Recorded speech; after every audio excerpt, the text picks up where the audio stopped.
Hi, I'm Mark Guggenheim.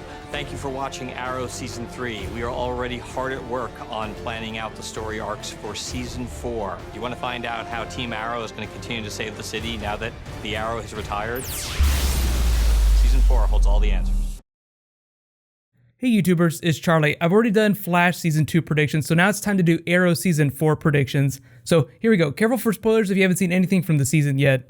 Just a quick note on the premiere date. Everyone's asking like when Arrow, Flash are coming back.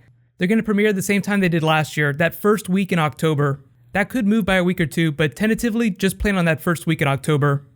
And yes, Oliver will cross over with Legends of Tomorrow. The rest of the main cast will cross over with Flash, same old, same old. You know, no big changes there.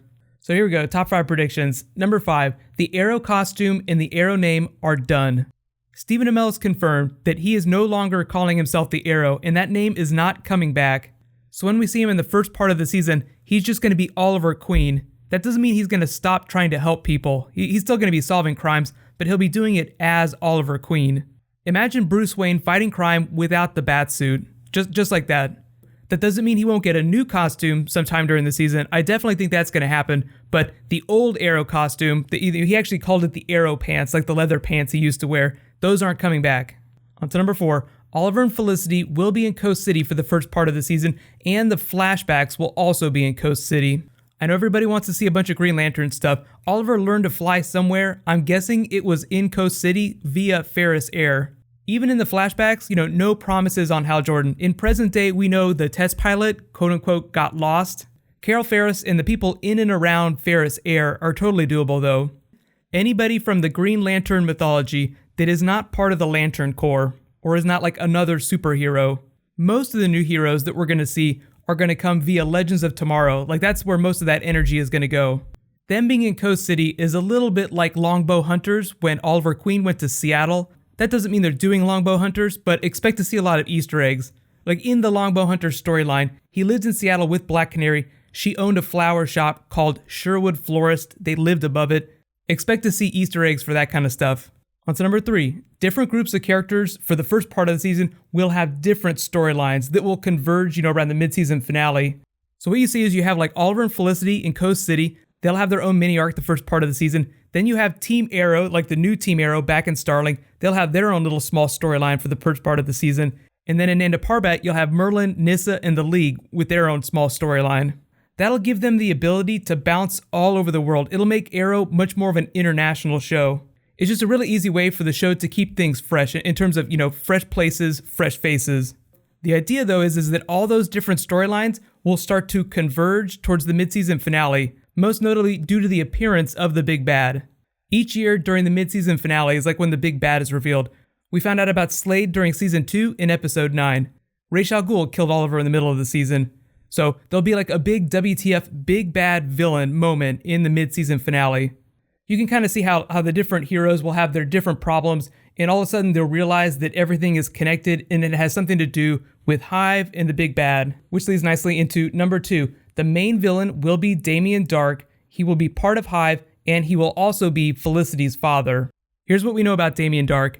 He has the same type of training Ra's al Ghul had, so he's at least his equal. He has his own version of the League of Assassins, which is what Hive is going to be in the Arrowverse.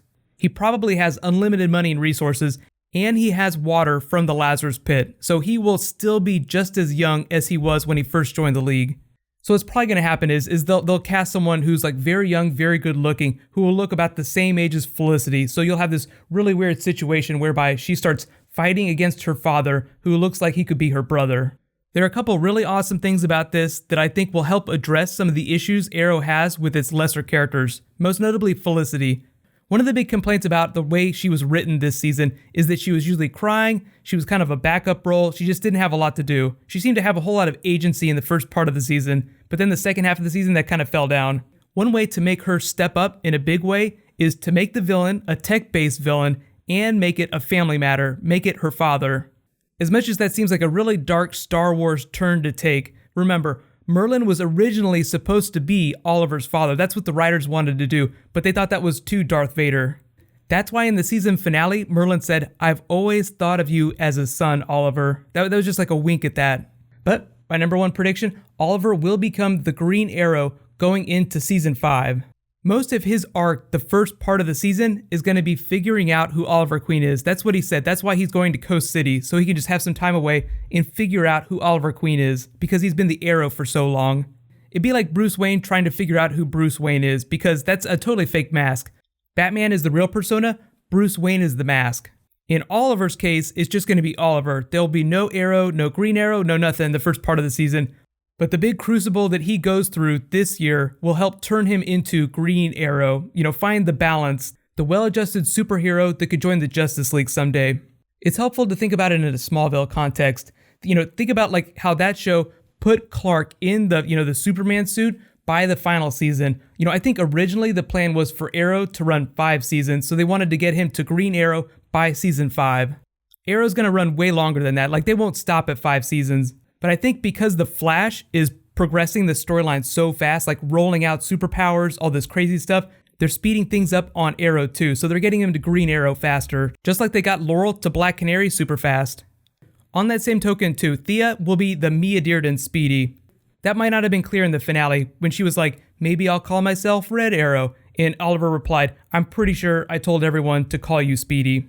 But she will be wearing that red costume. She'll be wearing Roy's costume, basically. So here's my big question for you. What is your biggest prediction for Arrow Season 4? Like, what do you want to see them do? Especially, around Hive and Damien Dark. I think I said it during my Flash video too, but what's going to happen is the first half of the season for Arrow and the Flash will build up to the spin-off show, to Legends of Tomorrow. So the plot of both those shows will explain why the team-up is necessary. But I don't know if Vandal Savage is actually going to appear on Arrow or the Flash first. And if I haven't mentioned it before, both Oliver and Barry will go on Legends of Tomorrow, but probably just them. It's probably not going to be like the entire main cast of Arrow and the Flash going on the spin-off show. I know everyone wants to know if Laurel is going to find out that Sarah's still alive. I think that she will. They'll address that somehow, but maybe not till the second half of the season. The version of White Canary that Sarah is playing is a big departure from the comic book, so I'll do a White Canary video at some point real soon, so be sure to subscribe to get that. If there's any other Arrow-specific videos, like anything from the League of Assassins, or Ra's al Ghul, or Damien Dark, or Hive, or anything like that, just leave your requests. I'll also be doing a bunch of other DC TV videos like Supergirl, Legends of Tomorrow, all that kind of stuff this summer. There's so much that we have to talk about. There's going to be so much awesome TV this fall. So while you guys wait for all that stuff, you can click here for my Flash Season 2 predictions. There's also a promo for Season 2 at the beginning of that video. And you can click here to learn about the top 5 craziest Scarlet Witch and Vision storylines from the comics, just because they're going to be part of Captain America Civil War. Thank you so much for watching, everybody. Let's high five. I'll see you guys tomorrow.